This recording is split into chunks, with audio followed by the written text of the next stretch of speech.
Hey folks, Jimmy here, aka Palette of the Dead. Welcome back to the channel and welcome to the latest issue of Warhammer Age of Sigmar Stormbringer magazine.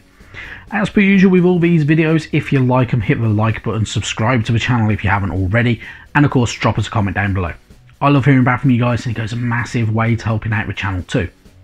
Now, this week we're on issue number 8 of Stormbringer magazine. We have a couple of goodies as well, so obviously this week has been slightly delayed because of a delivery issue. It didn't just affect where I buy it from. Apparently, from what I know from a few friends, it has affected other people. So, a slightly delayed issue. However, we get a couple of goodies. So, first off, we have our Citadel Colours medium base brush. They're fairly decent. They're not too bad. However, they are synthetic, which is the only thing that I don't get on with. I don't feel like I can get enough control of it. However, this is a base brush, so it is designed for mainly applying base coats and not much more than that, which is why the tip is flat and not rounded. So, fairly easy to use.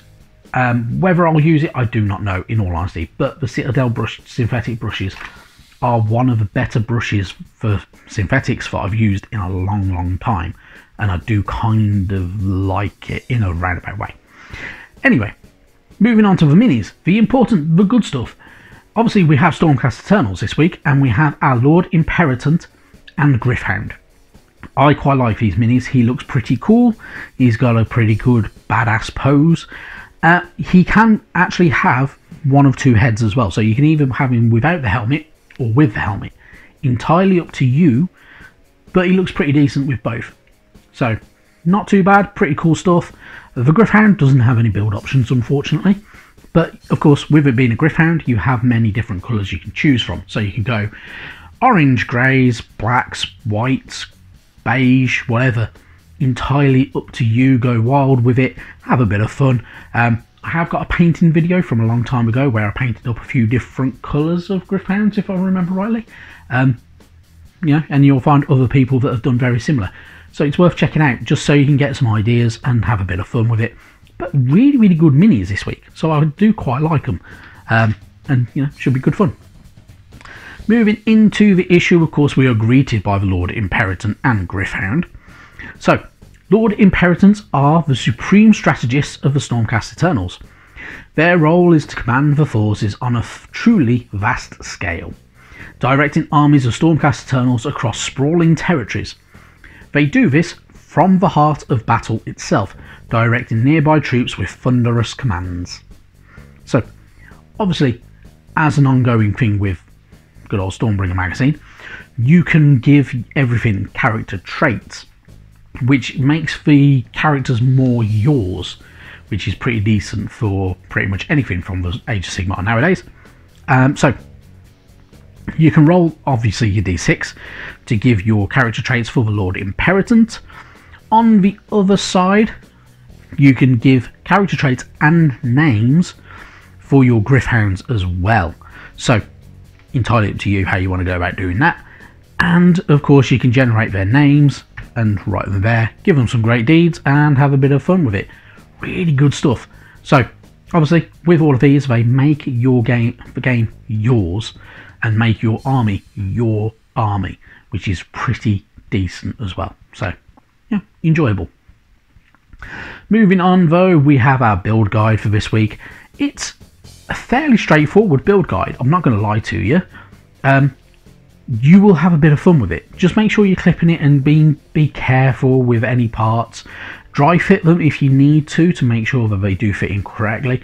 However, because all of these models are with pegs, if you push them too tightly, they'll be a pain in the backside to undo afterwards. So make sure you're trimming off any excess plastic that you want to before you fit them together. But otherwise, a fairly straightforward build. You know, 6 parts to the Lord Imperatant and only 2 for the Gryph-hound. It's pretty easy. You're gonna do it as a doddle, I'm absolutely sure of it. Moving on, though, we have our painting guide. However, our painting guide is showing us a lot of techniques. So this is all about undercoating. So, explaining the paintbrush itself, everything's straightforward.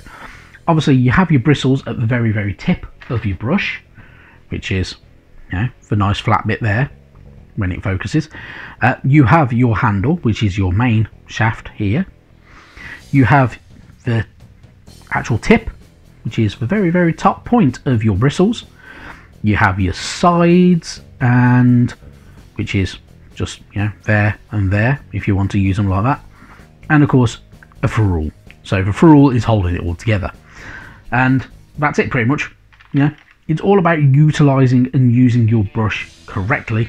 And the magazine will try to tell you this. So using a medium base brush for over standard minis, dead easy, straightforward. You can get into loads of little nooks and crannies with it. You'll be absolutely fine. If you need to paint bigger things, so scenery, a medium base brush is not the right thing to do. Use a large base brush, you'll get a nicer spread of paint, it'll be more even, less streaky. However, you will still get probably streaks in there, so you have to be careful with it. Use a little bit of thin down paint, multiple coats, and away you go. Or if you have big items like when we get the scenery, I'm not going to lie to you, someone's coming up, bit of spray paint, bosh. You can do it in one go with utilising something like the spray paint of Corax White, or you can get other white spray paints in all honesty, as long as they're fit for plastics. So you can get them from places like B&M, Wilkinson's. You can get Army Painter if you want to as well. Or you can use an airbrush if you have an airbrush. However, they can get quite expensive. If you want to though, make sure you choose your base colour the right way. I personally have used grey before and just put a wash over it, a bit of dry brushing, a little bit of detail. You don't need to do too much more. It's going to be scenery. Unless you want absolutely showcase quality scenery, you don't have to spend super huge amounts of time on it. A few easy steps, done. Entirely up to you though. Carrying on with all the techniques, obviously thinning your paint is a very, very handy thing to do, especially if you're painting directly from a pot and you're new to it. You use your paint from the pot, put it to a palette, so you can either get the Citadel palettes, which is just basically kind of like photo paper essentially, on a little block. You put a bit of paint on there, a little bit of water, not too much, mix it, wash your brush through, dry your brush off, and then apply your paint in a little tiny bit. However, do not load too much paint up on your brush because you will ruin it. If your brush is loaded up quite heavily at the end, kind of like near the ferrule of your brush, it will eventually split the bristles like so and ruin the brush. So, you know, take your time with it. You don't need to rush, and enjoy your painting process. But once you're done, obviously they're going to go with 3 different coats. Entirely up to you how you want to go about doing it. I personally, when I paint up most minis, I will undercoat one colour, whether it's a Bad and Black or Mechanica Standard Grey, and then I apply all my layers on top of it. So if I am painting up in, say like for instance, when I was doing Lines of Sigmar last time, I used Mechanica Standard Grey, then I put my Retributor armour in the armour areas that it's needed and painted up in sections instead. Some people like doing it this way, like I do. Some people find it easier to do it this way.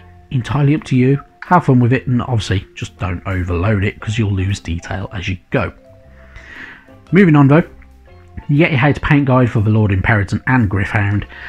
It's fairly straightforward. They're using a lot of Corax White for things like the Gryph-hound, so using Corax White over the Gryph-hound's body, and Catachan Flesh over the kind of the beak and muzzle and neck of the Gryph-hound, giving it a brown coat. It's not a bad idea. It does work, but yeah, I like my Gryph-hounds to look slightly different personally, but that's just me. Anyway, moving on, we continue with our basics for the rules. So we're on basics number 9, all about movement and obviously going into your combat range and movement phases and much, much more. Whether you're remaining stationary, because you don't always have to move every unit. It is entirely up to you who you move and when you,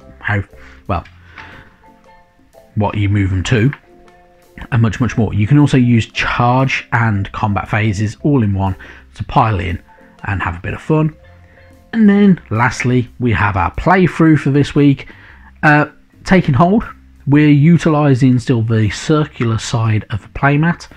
So we are using our Killer Boss and Stab Grot, and also 10 of our Hobgrot Slitters, going up against our Lord Imperator and Griffhound, and the 5 Stormcast good old Vindictors.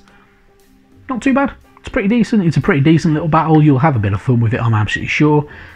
You get your basics of your War Scrolls, so we will get full War Scrolls at some point soon. So, well, much later on, should I say. And we'll get like the full rules for each unit as well. So, including their Warhammers and any special utilised kind of features that they have, whether it's magic and stuff like that. And then straightforward, very, very easy. Follow it as much as you need to, and yeah, play it through a few times, and you'll get the basics of it really quite easily, in all honesty. And finally, next week we have the awesome Cruel Boys Swamp Caller Shaman, a lovely mini, and he also comes with his little pot grot as well, which is a pretty cool little mini, and one that I absolutely love. I really think it's a pretty cool mini. Issue number 10 though, we get Xandri's Truth Seekers from good old Warhammer Underworlds range. The Warhammer Underworlds range is a really good. They all come with pre-sculpted bases. They all are unique to them as well, so you don't get them anywhere else. They are the unique units, which are pretty damn cool, and they always look really good. We'll get a couple more of the good old Underworld sets later on as well, so we'll get the Cruel Boys one, and I think we've got a couple of others to come, whether it's Cadron Overlords and Sylvaneth. So really good stuff to look forward to, and yeah, should be good fun. Anyway, that's it from me. Thank you very much for sticking out with this video, and I will see you sometime soon. Bye bye now.